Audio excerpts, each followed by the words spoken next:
Fala galera, está iniciando mais um podcast aqui do Tá na Rua e hoje é um podcast especial em comemoração ao Halloween.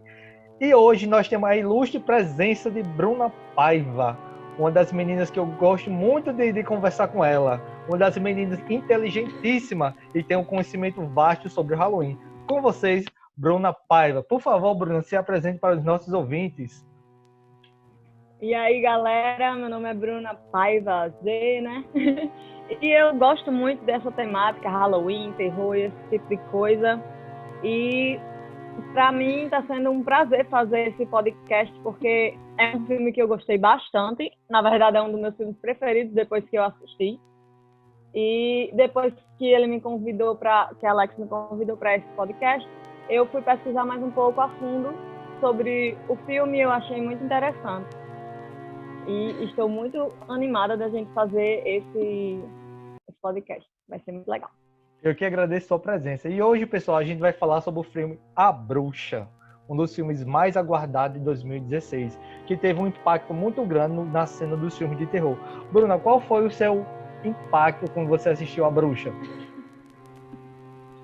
Eu achei um filme bem diferente, na verdade. Ele não é um terror escrachado, ele não é um terror que você vai ter de cara todas as nuances de terror, né? Aquele negócio totalmente mastigado para você, né, entender. É um filme que traz muita reflexão, é um filme que você precisa ter um olhar diferente para poder entender algumas coisas. Não é um filme fácil, mas é um filme muito incrível, porque ele aborda umas coisas muito legais, que eu acho muito interessante. É verdade. O pessoal com A Bruxa, o pessoal é 8 ou 80. Ou o pessoal gosta da bruxa, ou o pessoal odeia a bruxa. Não tem como você gostar, não tem como você fazer parte do 8 ou do 80. Ou você gosta, ou você não gosta. No primeiro dia que eu assisti A Bruxa, eu assisti com meus amigos e eu peguei no sono. Porque eu saí da faculdade, né? Todo mundo no hype, vamos assistir A Bruxa, vamos assistir A Bruxa. E eu baixei A Bruxa e a gente sempre assistia filmes depois da faculdade, jogava Magic e a gente foi assistir. Nos primeiros 30 minutos eu não estava entendendo nada. Eu estava deitado e adormeci. Acordei com o pessoal dizendo, que filme besta, que filme horrível. Eu fiquei com aquela sensação e esqueci A Bruxa. Como chegando próximo ao Halloween, eu disse, não, eu vou ter que assistir alguma coisa para fazer um podcast sobre Halloween. Aí veio à minha mente, você não terminou de assistir o filme A Bruxa, você não entendeu A Bruxa. Quando eu assisti A Bruxa, cara, que filme sensacional. Eu tive uma nova visão sobre A Bruxa, porque eu estava assistindo sonolento, eu estava com sono, já era quase 1h da manhã, e a gente estava na metade, a gente tinha assistido meia hora do filme, nem na metade estava. A gente tinha assistido meia hora de filme, e eu peguei em sono, adormeci, acordei com o pessoal falando, comentando sobre A Bruxa, dizendo que era ruim o filme, que tinha um hype muito grande, só que A Bruxa, ele é um filme necessário. Ela aborda várias coisas no filme. Vamos começar analisando A Bruxa. No início do filme, a gente tem aquela família, né? O filme se passa com uma família que está sendo mandada embora de um pequeno condado. Como você vê esse simbolismo nessa família que está indo embora, devido à religião? Sim. Primeiro que o filme se passa na época da Inquisição, né? Basicamente, século XVII, não é? Então, qualquer deslize que você tivesse em questão de religião, que estava muito fervorosa naquela época, você seria meio que, né, escorraçado. Primeiro que não explica, né, o porquê deles terem sido expulsos, né? Fica aquele ar de mistério, né? Que porque ele tem uma fé muito forte e ele chama os outros que estão mandando ele embora de falsos cristãos, né? É como se ele estivesse lutando, ele tivesse uma crença um pouco diferente e por isso ele foi excluído. Nota, né, que eles estão num julgamento, né? Eles estão no julgamento diante da comunidade que eles viviam e eles são tidos como hereges, né? A família. Só que a família tem uma fé diferente da população que está na cidade, né? A gente já percebe isso. Então, ele cita que aquelas pessoas são falsos cristãos, que estão ali regindo a comunidade. E eles se deslocam em busca de uma nova moradia, que acabam encontrando uma floresta, não é isso? E eles passa a conviver diante daquela floresta. Tem uma cena, né, quando ele chega na floresta, muito forte, que é a cena onde todos estão orando ali para uma divindade, que a gente vê a floresta e eles estão orando de frente para essa floresta. Então, assim, a gente não consegue entender qual divindade eles estão orando. Eles estão orando de frente para uma floresta. Apenas isso. Eles não, nenhum momento, eles citam a presença de Deus nessa oração deles. Apenas que eles estão orando para essa divindade que a gente não sabe ainda o que é. Como é que você vê essa oração dentro do filme? Essas pessoas que têm essa fé, que muitas vezes essas fé acabam destruindo essas pessoas. Sim, eles meio que encontram aquele local e pensam, aqui é o local propício pra gente, e eles como assim, agradecendo, né, por terem encontrado aquele local e tal, e escolheram ali para morar. Eu acredito que seja sobre Deus ainda nesse sentido, porque eles ainda falam muito sobre o temor que eles têm, não é mesmo? Eu acho que nesse primeiro momento eles estão ainda agradecendo a Deus. Obrigado por a gente ter encontrado essa terra. E aí eles vão tentar construir um ranchinho, né, deles. Sim, Bruno. Eles encontram esse rancho, né, esse local, e começam a construir o seu pequeno rancho, né, que eles constroem uma casa e começam a criar. Com isso, a gente vê no filme uma série de problemas. E essa série de problemas vai se encadeando através de mentiras. Como é que você vê a mentira dentro do filme? A mentira é o pecado mais presente no filme e é uma hipocrisia grande, não é mesmo? Porque eles julgam e culpam quem não tem culpa e estão mentindo e sendo hipócritas e tipo, você vai ser castigado por Deus, sendo que quem vai mesmo, quem deveria ser, é os próprios que estão acusando, né? Que geralmente são os dois pais, né? A mãe e o pai de Thomasin, que é a principal, né? A protagonista da história. Então, eu acho que esse requisito assim de mentira leva muito para a culpa pela religiosidade. Eles querem seguir tanto aquela religião, mas eles acabam escorregando em vários momentos e se culpando, mas eles mentem para poder meio que, não sei, para aliviar na cabeça deles, porque para eles, na fé, eles estão certos, né? Mas não é a verdade, né? Sobre a situação que acontece. O filme deixa muito claro essa questão da mentira. Tudo acontece devido à mentira dos pais. Então, os pais, eles vão em camadas, eles vão mentindo até que aquela possessão, né, é aquela possessão que a gente que vai falar sobre a bruxa, ela está ao redor de todos. Então, a possessão, ela já está escolhendo quem de fato tem o dom para se tornar uma bruxa. Então, assim, a mentira, ela já começa do pai, vai passando para os gêmeos, dos gêmeos vai passando para Caleb, que é o outro menino. Então, assim, a gente vê que a mentira, ela está em torno de todos o ciclo.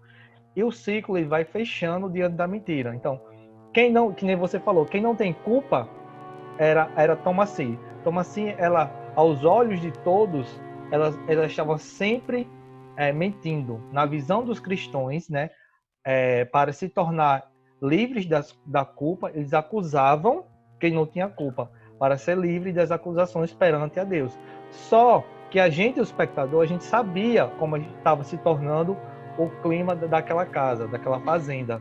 Então, assim, a possessão que estava ao redor da família começou devido à mentira, né? Toda a trama tivesse esclarecido as mentiras, eu garanto que a possessão não tinha destruído a família como destruiu no decorrer do filme. Vamos lá, Bruno. Quais os símbolos, Bruna? Né? Eu sei que você gosta muito desse cenário de Wicca, né? Eu vejo que você Sim. é muito envolvida com a tradição das Wicca. Me conte como é que você, assim, como é que para ser uma bruxa, quais os requisitos que são necessários, que o filme mostra que são fiéis para se tornar uma bruxa? Sim. Olhe, numa visão pagã sobre o filme trata muito sobre a hostilização, né, da mulher, da liberdade, né? Então, a religião é usada como um tipo de corrente para aprisionar e para controlar as mulheres, né? Então, numa visão pagã, esse sentido de que ela está se tornando uma bruxa ou que ela está sendo acusada e tudo, é porque ela sempre se sentiu diferente. A gente percebe desde o início do filme que naquele início que eles estão no julgamento, ela é a última a sair da sala, não é? É porque ela já está achando errado. Por que estão nos julgando por ser diferente? Enfim, não é? E ela acaba sendo diferente da família inteira, né? E ela acaba... Tem um momento no filme que ela confronta o pai e isso, para eles, é um absurdo. Então, para eles, ela realmente está se tornando uma bruxa. No caso, para a gente, assim, é uma libertação. Ela está se libertando de amarras, de visão cristã, de uma visão totalmente, né, controladora. Eu acho que é isso, assim, na verdade, essa visão está se tornando uma bruxa, dela está virando uma mulher, né, que eles comentam também sobre isso, ela está virando uma mulher, e tudo se volta contra essa menina, né? Como se a mãe também não fosse uma mulher e a filha mais nova também não fosse, enfim. Exatamente, Bruno, interrompendo você aqui, exatamente. A gente tem a visão de que toda a culpa da desgraça da família recai sobre Thomasin, né? A gente vê que os pais, eles colocam culpa em Thomasin, né? A gente tem uma série de deslizes, né? Eu sei que o filme mostra que tudo começou com Thomasin, né? O rápido, a criança que Thomasin estava brincando, fechando os olhos e abrindo, e a criança desapareceu nos cuidados de Thomasin. Eu achei muito estranho esse rápido dessa criança, essa cena, porque ela estava do lado da criança, em frente à criança. Ela fechou os olhos por questão de 5 segundos. Como é que uma pessoa ela consegue raptar a criança, chegar tão perto que a pessoa não consegue ouvir o barulho e ver que você está sumindo com aquela criança? Então, os diretores, para mim, erraram nessa cena, do rápido da criança. Eu gostei muito da jogada, de como foi trabalhada a criança no sacrifício. Foi uma das cenas que me chocou bastante. Bem impactante. Bem impactante, porque nunca tinha acontecido de eu assistir um filme e ter um sacrifício de uma criança nesse teor de pesado, nesse teor de chocar o público, né? Porque sempre os roteiros de filmes que mostram sacrifício, eles cortam e já aparece, não, já sacrificou a pessoa e etc. Não. O diretor, ele fez questão de mostrar a cena da faca já no bebê e a bruxa, ela banhando o seu corpo com com as entranhas da criança. Então, assim, para mim foi uma cena muito pesada, né? E o diretor apostou, né? Teve perseverança de manter a cena, talvez ele optou muito nesse filme, porque tem várias cenas bem impactantes. Além dessa, tem aquela lá na metade. Não, vamos dizer, mais ou menos na metade, né? Não sei. Não estão na metade. Mas que o Caleb, né, o irmão pré-adolescente de Thomasin, beija a bruxa. É uma cena muito forte também, porque é uma criança beijando uma mulher. Ele apostou bastante nesses impactos, mas muito incrível, muito legal. Eu gosto muito desses impactos de susto, né? Não é uma exatamente. Coisa de susto. É um negócio é um terror psicológico, né? É um terror psicológico que está rondando a família, né? Primeiramente, eu gostei muito da fotografia do filme, porque ali o filme mostra que não tem esperança, né? É sempre cores em tons cinza e em tons escuros. Então, a fotografia do filme já mostra não tem vida nas cores.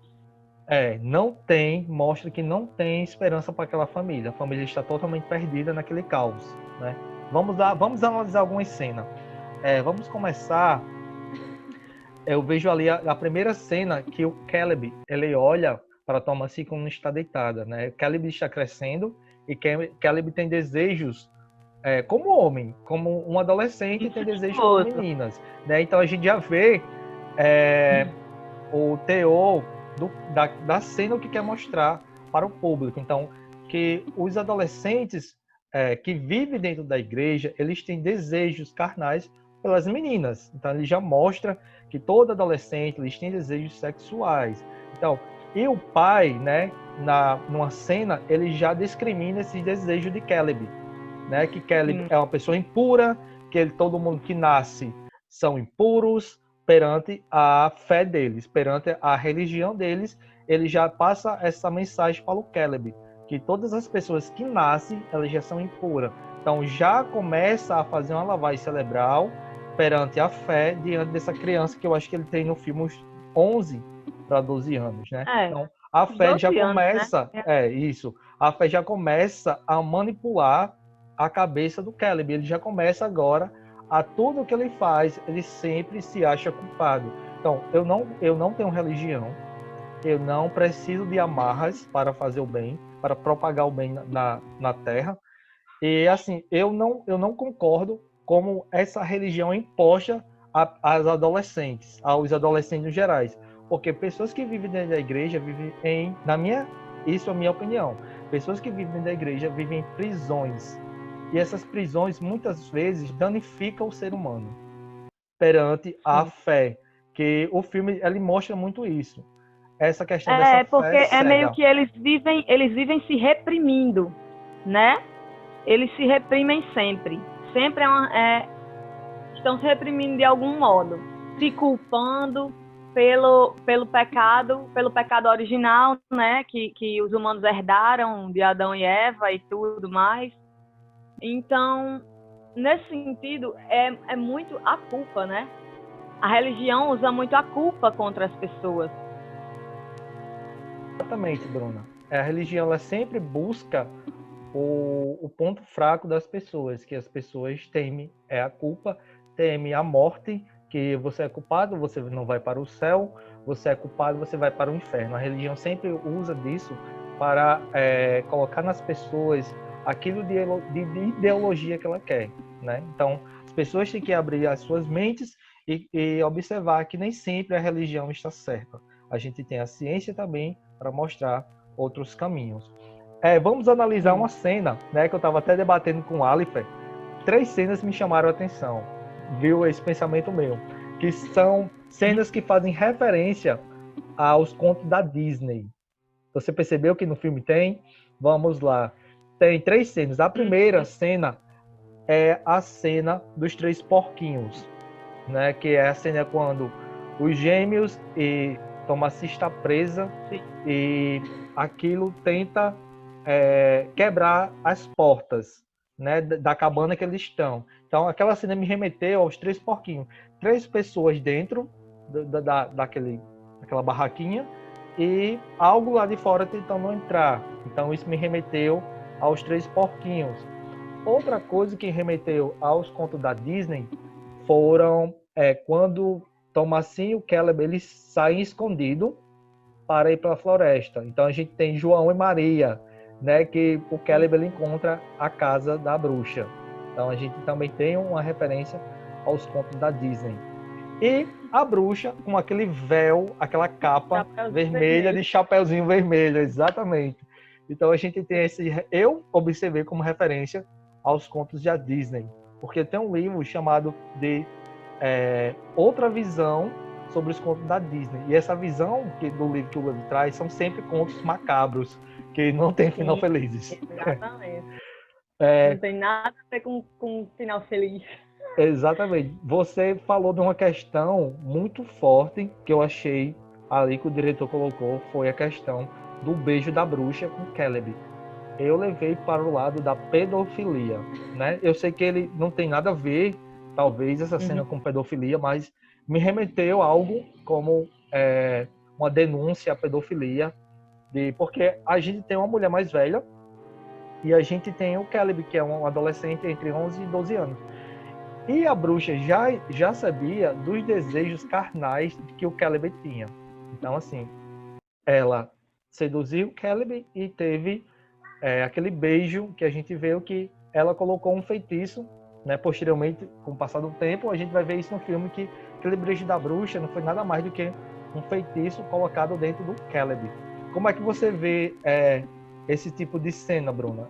Em alguns filmes, muitas pessoas usam esse tipo de argumento, uma pessoa mais adulta sempre influenciando uma criança. Como é que você vê esse tipo de cena dentro dos filmes, não só do da bruxa, mas dentro de outros filmes? Sim, eu acho que também tem esse quesito de denúncia de aliciação, né, de menores e tal, de pedofilia. Eu também concordo com você nesse ponto, que realmente tem esse quê, né? Não é querendo praticar em si, é um tipo de denúncia, né? Mais sutil, vamos dizer assim. Sutil Exatamente. nada, né? Não foi sutil Ou não. nada. Eu tive a visão que, quando eu vi o Caleb ele sem roupa, eu percebi que eles tiveram algo a mais, porque a cena do beijo se corta, a cena volta pro Caleb, e a gente já tem o Caleb quase desmaiando, sem nenhum tipo de roupa, né? Então, para mim, eu acho que aconteceu algo a mais no decorrer daquela cena que o Caleb estava dentro da cabana da bruxa. E com isso, Bruna, a gente tem uma cena muito forte, que eu assisti o filme e fiz questão de rever a cena, só essa cena, que é a cena da possessão do Caleb, né? Que você que estuda a Wicca, você consegue me explicar por que a mãe do Caleb ela corta um pouco da cabeça do Caleb, né? Não entendi aquela cena. Procurei para ver se eu entendia algum ritual, algum tipo de medicina que fizesse isso, porque ela cortou um pouco e saiu sangue da cabeça do Caleb. Aí ela diz que é uma arte medicinal que usavam, mas ela não deixou muito claro porque aquele tipo de ritual que ela faz do corte na cabeça dele, do Caleb, para sair o sangue, porque ela já sentia que aquilo fazia parte de um feitiço. Isso aí eu realmente também não sei dizer. Eu também fiquei assim, não vou mentir. Eu também não sei muito bem qual procedimento ela quis usar naquele momento. Não vou dizer que eu tenho conhecimento sobre esse procedimento, não faço ideia do porquê ela fez aquilo. Acho que em medicina medieval tinha muita coisa desse tipo, né? Porque não existiam outros procedimentos, então, né? Talvez tivesse sangue coagulado na cabeça dele, algo do tipo, e ela ficou toda. Realmente eu não sei se tem a ver com alguma coisa pagã nesse sentido, sabe? Não tenho. Eu também levei isso para o contexto de medicina medieval, né? Porque naquele tempo, as mulheres, deixa claro para o pessoal, Bruna também vai enfatizar isso aqui, as mulheres naquele tempo, do período medieval, no período da Santa Inquisição, as mulheres eram tratadas como bruxas. Então, todo conhecimento medicinais que elas tinham, Só elas por terem eram... conhecimentos. Exatamente. Conhecimentos medievais que elas tinham eram conhecimento de ervas, conhecimentos que de muito tempo, de práticas que elas já tinham, né, de fazer parto. Então, com o passar do tempo, a igreja viu que essas mulheres eram taxadas como bruxas, né? Esse conhecimento que elas tinham colocavam a pessoa no foco da igreja. Então, essas pessoas que praticavam essas medicinas alternativas era taxada como bruxa e jogada na fogueira pela religião. Aconteceu vários tempos essa perseguição às bruxas. A gente tem aí uma série que trata sobre isso, que é a série As Bruxas de Salem, né? Quem já assistiu, e indico para vocês, que fala sobre esse contexto medieval das bruxas, como essas bruxas eram caçadas nesse tempo. Fica aí a dica, As Bruxas de Salem para vocês. Tem também a série e tem o filme. Então, vocês podem acompanhar essa perseguição, essas mulheres que trabalhavam com essas ervas medicinais e esses métodos alternativos. Bruna, como é que você vê nos dias de hoje esses métodos alternativos que as pessoas ainda usam? Pronto, além dos procedimentos medicinais que o pessoal desconhecia e julgava como bruxaria, julgavam não só isso, mas o conhecimento que elas tinham, né? Então, para eles, o sinônimo de conhecimento era magia, entendeu? E para eles isso era maléfico, né? Só quem poderia ter esse conhecimento era a igreja. Pessoas normais, plebeus, muito menos mulheres teriam esse tipo de conhecimento.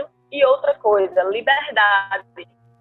As mulheres que eram mais livres, que moravam na floresta, acabavam sendo taxadas como bruxas por serem livres, que é uma coisa bem complicada. Exatamente, Bruno.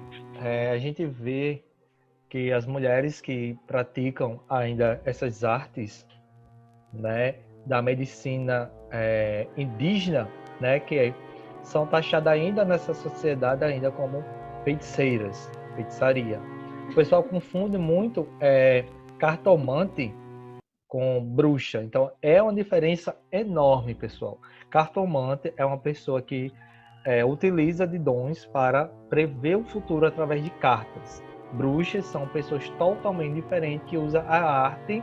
Muitas usam a arte para fazer o bem e a gente sabe também que tem muitas que usam a arte para fazer o mal. Então, assim, vocês têm que aprender a separar, a diferenciar esse tipo de pessoa. Nem toda bruxa é ruim e nem toda bruxa é boazinha. Então, vocês têm que aprender a separar e não julgar o livro pela capa. Mas vamos continuar aqui com o nosso tema do filme de hoje, que é A Bruxa. Vamos para a cena que também me impactou muito, o que eu estava falando com você, é a cena de Caleb, né? Que Caleb ele está ali, ele está com um feitiço. E Caleb ele começa a processar, a digerir palavras. E a gente vê que Caleb ele não estava mais possuído, né? Mais possuído quando o pessoal fez a oração, né? E retirou, quebrou o feitiço do Caleb. Então ele falou, mostrou alguns trechos de um versículo, e com isso, na minha análise, né, quando ele partiu, quando ele morreu, ele teve um orgasmo, né, que é nítido a sensação que Caleb ele tem, né, não pegando o orgasmo como prática de sexo, mas como um orgasmo divino. Ele entra em êxtase, né? Êxtase. Exatamente. Então ele morre, né, a passagem de Caleb, e a gente vê que ele entrou em êxtase e teve um orgasmo. Então ele encerrou sua vida ali. E outra cena que é muito forte e que eu parei, foi tomar água, porque não consegui assistir, foi a cena que quando a mãe de Caleb ele entra dentro da cova para ser enterrada junto com o seu filho. É uma cena assim que eu nunca vi nenhum diretor colocando isso em filme.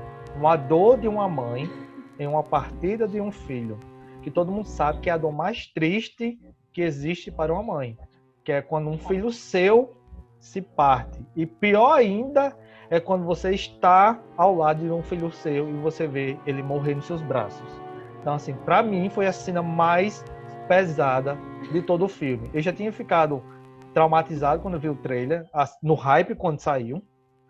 E quando eu vi o desenrolar da cena que levou a criança àquela morte, que foi mais pesada ainda, né? Que a gente ela já estava sofrendo pelo sequestro de um bebê, aí a gente tem outro filho sendo perdido, e posteriormente a gente ainda tem mais cenas que vai deixar essa mãe aterrorizada. Como é que você vê essa cena de uma mãe, Bruna, já que você é mãe? Como é que você vê, como essa cena lhe chocou? Realmente essa cena é muito forte, é uma cena que mexe com a pessoa, porque é um afeto muito grande, não é? Mas eu percebo também que ela só tinha esse apego com os filhos mais homens, né? É como se, para ela, a primogênita ter sido uma mulher tenha sido um erro, porque ela odeia, praticamente ela odeia Tomatinho. Ela trata ela super mal desde sempre, ela não é uma mãe legal com ela. Mas eu vejo esse desespero dela, que eu acho que é bem imaginável, assim, para quem é mãe. Eu acho que eu faria o mesmo, sabe? De querer ir junto, porque nossos filhos é nossa vida, né? E isso é uma coisa muito pesada, a gente perder um filho, a gente vê ele indo embora. Uma coisa é o bebezinho que sumiu e tudo, né? Mas ali ela presenciou a morte do próprio filho. Então ela ficou muito mais impactada e ficou desesperada querendo acompanhá-lo na viagem. Eu acho que isso é uma cultura medieval que existe até hoje, né? Do machismo, né? Estrutural, e naquele tempo era gritante, né? Mulher era praticamente um objeto, uma coisa, né? E a liberdade que os homens têm, até hoje é do mesmo jeito, né? Se a gente for prestar atenção, é do mesmo jeito. Não mudou muita coisa nisso aí, não. E pra mim é um pouco doloroso até ver isso. Como feminista, eu ficava, meu Deus, dá aquela agonia, sabe? Ai, meu Deus, por que tanta recriminação com essa pobre menina feia? Exatamente, Bruno. Tem hora assim que você citou no começo, que ela confronta, a Thomasin confronta o pai. É por isso que é a revolta da família dela, do pai e da mãe, porque Thomasin ela confronta todos. Ela confronta a mãe e confronta o pai.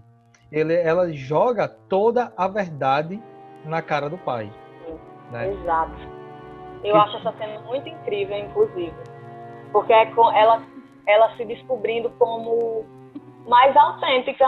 Ela não precisa, tipo, olha, eu sei da minha verdade. Eu sei que eu não fiz isso. Mas eu sei que você está mentindo, entendeu? Eu achei muito incrível ela se impondo. E depois desse momento, o pai ficou mais contra ela, né? Porque antes ela ainda dava umas defendidas, não sei o quê. Mas aí depois, todo mundo se virou contra ela 100%, vamos dizer assim. Praticamente. Exatamente, Bruna. A gente vê que o filme ele acontece devido, que a gente já falou aqui no começo, devido a mentiras. Então, todo desenrolar da trama, ela vai girar em torno da mentira que vai afundar a família nessas mentiras. Na sua visão, qual foi o ponto-chave, né, que a entidade decidiu escolher Thomasin como ser uma das bruxas? Eu acho assim, ela sempre foi a bruxa, desde o início. Ela sempre foi muito diferente, ela sempre pensou diferente dos outros, e por esse motivo ela começou, desde o início do filme, a ser acusada, né, de bruxa. Naquele momento que ela brinca lá com a menina, querendo assustar ela, a gêmea, né, a menininha, a festinha, que ela chega dizendo, eu conversei com a bruxa, não sei o que, aí ela pega e diz, eu sou a bruxa. Aí começa a assustar a menina. Depois desse momento, ela começa realmente a, sei lá, eu acho que ela começa a se libertar mais, sabe? E o ponto-chave pra mim é o final. No final daquele filme, depois da parte de todo aquele transtorno do Black Phillip, que a bruxa aparece no celeiro lá, quando naquela cena dos 3 porquinhos, né, que eles estão presos lá, e aí que se desenrola aquele final muito incrível, é como se ela estivesse se libertando. Tipo, ela saiu das amarras cristãs e acabou se libertando. Para mim, o ponto-chave do filme foi aquilo. Ela saiu de um ambiente totalmente opressor e aceitou a liberdade. No caso, eu não vejo isso como uma analogia a satanismo, entendeu? Eu vejo uma analogia totalmente diferente. A liberdade. Ela se aceitou, ela se libertou daquela família opressora e daquele ambiente hostil que ela estava vivendo. E no final ela dá um sorriso de alívio, de felicidade, né? Quando ela está lá se elevando, quando aceita realmente uma vida melhor, sem amarras e sem esse negócio da religião, essa culpa que a religião traz por ela ser ela, entendeu? Eu acho isso muito incrível, eu achei aquele filme muito bom. Como é que eu posso dizer? Mostrou isso. Eu enxerguei dessa forma, entendeu? Como ela se libertou. não foi uma coisa satânica, não foi uma coisa... ela se rendeu ao diabo, não sei o que. Não é nesse sentido. Eu acho que nas entrelinhas quer dizer que ela se libertou. Até porque a gente sabe que essa parte satânica vem totalmente do cristianismo, né? Então, eles usaram meio que essa visão cristã para dar esse horror, mas ao mesmo tempo, nessas entrelinhas, se você for pagão, você entende dessa forma, né? Um pouco mais metafórica, né? Do filme, a abordagem metafórica. Exatamente, a palavra certa é metafórica. Como estudante de análise de discurso, a gente usa muito essa palavra, metafórica, né? Os símbolos escondidos atrás da visão. E outro símbolo que a gente tem dentro do filme é o símbolo do bode, né? Que é a capa do filme, que é o bode que ele é a entidade, né? O Blackfield, que está ali, que é o único que consegue se comunicar com as crianças. Então, as crianças, para mim, as crianças foram mais culpadas por ter deixado essa entidade frequentar o âmbito da casa deles. Para mim, começou tudo com eles, né? E a gente tem o bode é associado, né, a Baphomet em muitas seitas satânicas, e algumas bandas usam o símbolo do bode, principalmente o Slipknot. Ele usa não lembro qual é o nome do álbum, se você conseguir lembrar, diga. Iowa. Pronto, o Iowa, ele usa principalmente o símbolo do bode para fazer esse marketing da banda, no começo da banda, para ser conhecido como uma banda satânica, que a gente diz satanismo, o Slipknot não tem nada. A gente que conhece o Sleep sabe que o Sleep é uma banda só de marketing, né? Não tem nada de satanismo nas suas letras, só as máscaras para fazer o marketing da banda. Mas como é que você vê, Bruna, o bode dentro do filme? Essa é a entidade em forma de bode. Eu acho que é a entidade que libertou ela. Mas só que como o filme tem um viés e uma visão muito cristã e muito claustrofóbica, muito agoniante, daquela culpa, daquele negócio sempre tá culpando a menina, sempre ela tem culpa, e ronda a culpa, ronda tudo. Eu acho que o bode, ele foi a entidade no final que foi bom para ela. Ele libertou ela, sabe? Ele estava testando a família, ele sabia que aquele pessoal... Olha só, todo mundo pagou. Todos os mentirosos pagaram. Todos. Né? Os pecadores, vamos dizer, entre aspas, né? Ou não. Todos eles morreram. Quem sobrou foi ela, que não tinha culpa nenhuma, na verdade. Ela não tinha nenhuma culpa, né? E ela acabou sendo a escolhida. Ela queria liberdade, ela queria uma vida, ela queria uma coisa diferente de ser escravizada pela religião, né? E sabemos que na religião pagã, o bode, o deus cornífero, o Pan, eles são deuses da fertilidade, eles são deuses que comandam, né? Uma parte do universo místico, né? Do universo mágico. Eu gostei muito dessa analogia sua, que eu não tinha pensado nisso. Que todas as pessoas que eram culpadas perante a sua fé, elas pagaram. Que todos que eram culpados morreram. A única inocente sobreviveu, que foi a Tomassi. Né? E não tinha pensado nisso, não tinha feito essa analogia. Que todos morreram, todos os culpados morreram, né? Os meninos foram culpados devido a... acusar ela. Acusou ela de ser bruxa, os meninos. O pai acusou ela de também ser bruxa, né? A mãe acusou ela de ter roubado o cálice da igreja, que ela tinha, o cálice do padre. E o menino Caleb já desejava ela, né? O Caleb sempre protegia ela. E outro ponto que me remete também à culpa dos pais é que os pais iriam trocar ela por dinheiro lá na vila, né? Porque não outra coisa muito pesada, né? Tipo, vamos vender ela que a gente vai conseguir sobreviver. Nossa. E pior que ela estava escutando toda a conversa, né? Você ouvir dos seus pais você ouvir dos seus pais que você vai ser trocada para uma outra família, para eles sobreviverem. Então, quer dizer que ela não merecia sobreviver. Então, ela teria que ser escrava de outra família. Por que não trocar Caleb? Que Caleb é homem e poderiam trabalhar. E por que escolher ela? Então, fica esse dilema. Porque sempre em filmes, que tem que ser escravizados são as mulheres. Os homens, em alguns filmes, eles nunca são escravizados. E são escravizados. Filmes que têm o teor de racismo.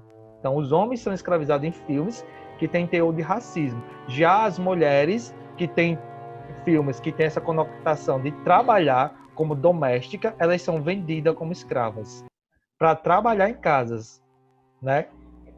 Aí entra aquela série, você já assistiu? The Handmaid's Tale? Já assisti. Pronto. Tem um exemplo bem bom, né? Disso.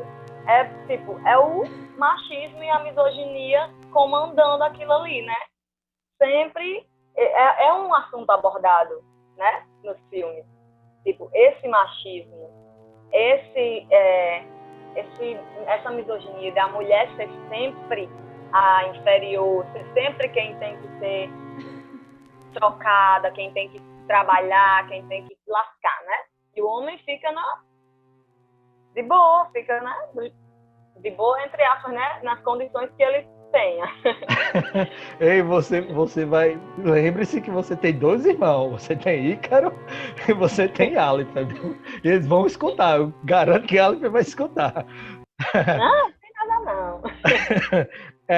Outro ponto do filme que a gente tem, Bruna, é uma cena que eu me lembrei e remeti às Bruxas de Salem. Foi na hora que o Caleb ele reaparece com o bebê, né, o irmão, que é para a mãe assinar aquele livro que é o contrato para se tornar uma bruxa. A gente sabe que ela estava naquele ela estava alucinando, né? Ela estava enfeitiçada, né? Exatamente, ela estava enfeitiçada. Eu acho que eu interpretei como um teste. Ela passou por um teste, certo? Para ver se ela seria apta a ser escolhida como a bruxa, né? Mas, no caso, ela não passou.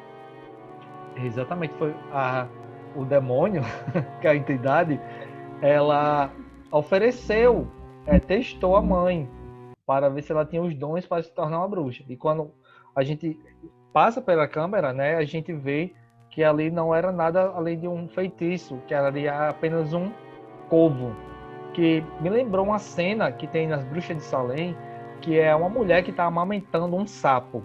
Um sapo, sim. Então, eu amo essa série, inclusive. Eu vi essa referência da mulher que tava, o corvo estava bicando o seu seio. Na verdade, a referência aí tá no familiar. Familiar é o animal companheiro da bruxa, sabe? Ele é o companheiro, ele tá aqui para te ajudar a executar as magias. Então, eu acho que essa referência realmente tem sentido de ter sido uma referência aos familiares das bruxas, que no caso são animais companheiros delas, que ajudam nas magias e em tudo. Exatamente. Então, e por último, né, a gente tem a libertação de Thomasin, que para mim ela fez o certo. Ela fez o certo de ter ido embora com o Blackfield, né, e ter assinado o seu contrato de libertação.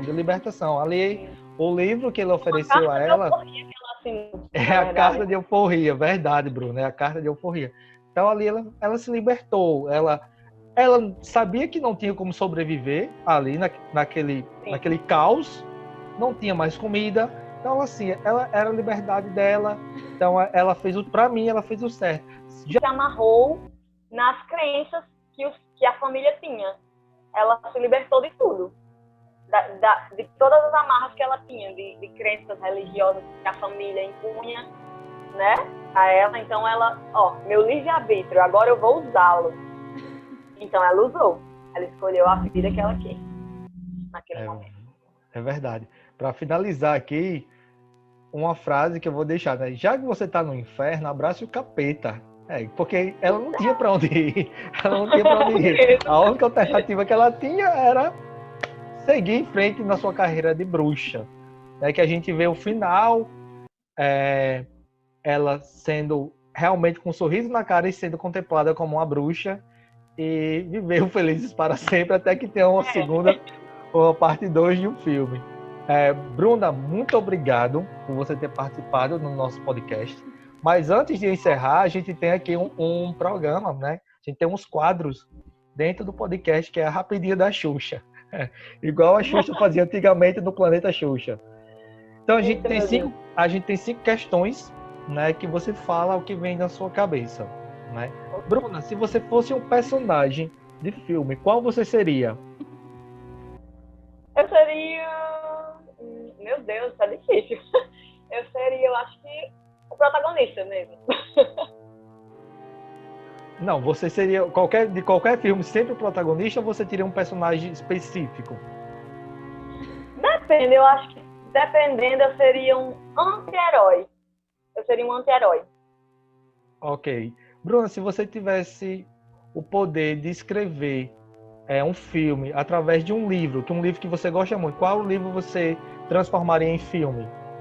Nossa, deixa eu até ver aqui o título, porque eu lembro mais ou menos, mas eu vou pegar aqui para ver o título direitinho que eu li, que é muito interessante, inclusive é sobre bruxa, e é chamado O Livro Perdido das Bruxas de Salem. Então, O Livro Perdido das Bruxas de Salem é um livro muito incrível, muito bom. Ok. Bruna, se você tivesse o poder de refazer um filme, qual você refaria?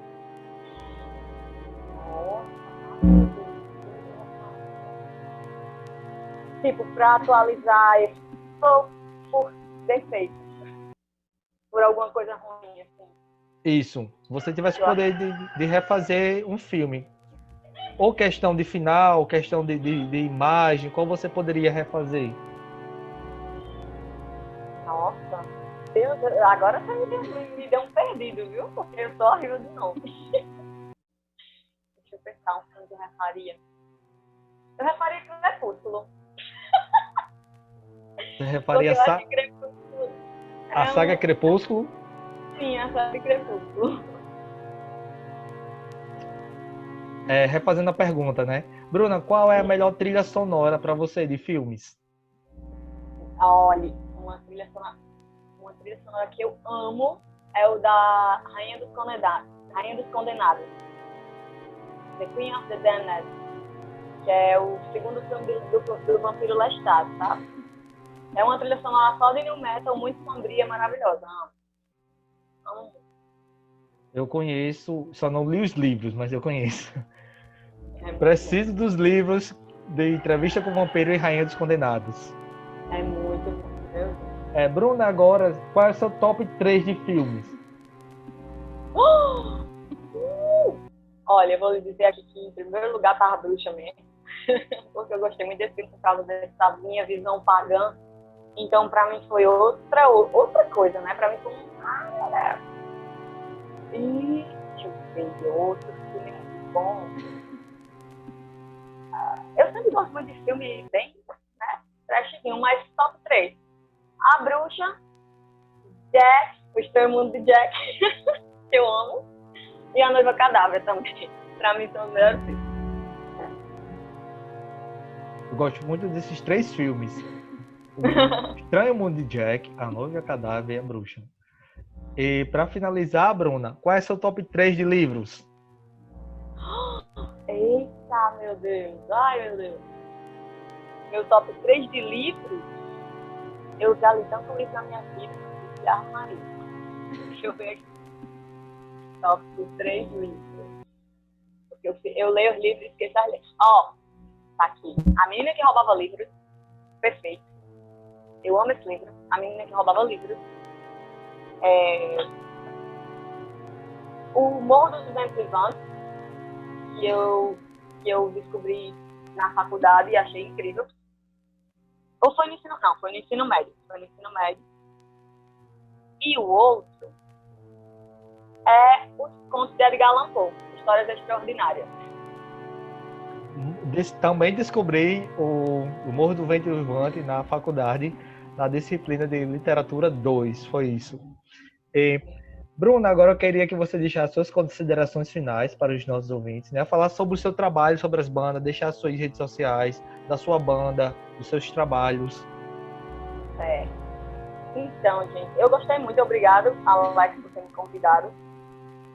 Você fez despertar um amor maior ainda que eu tinha por esse filme. Virou o primeiro, realmente, primeiro lugar. E, tipo assim, eu tenho minhas bandas, né? Eu tenho um trabalho autoral com a Potato Head, que é a @PotatoHead.oficial. E tenho o meu Instagram pessoal, que eu faço alguns coverzinhos, alguns trechinhos. Meu YouTube tá meio desligado, então estou trabalhando mais no Instagram e postando lá, no IGTV. E o meu Instagram é Bruna E. Paiva G. GE. Né? E é isso aí, gente. Querem me contar mais? Estou à disposição. Bruna, muito obrigado pelo você ter aceito o convite. Pessoal, próxima semana a gente tem mais. Esse foi o especial de Halloween. Espero que vocês tenham gostado sobre esse filme, sobre esse debate que a gente... Foi o maior prazer de ter convidado o Bruno aqui para a gente debater sobre a bruxa. Pessoal, até a próxima. Próxima semana não tem mais. Valeu, galera!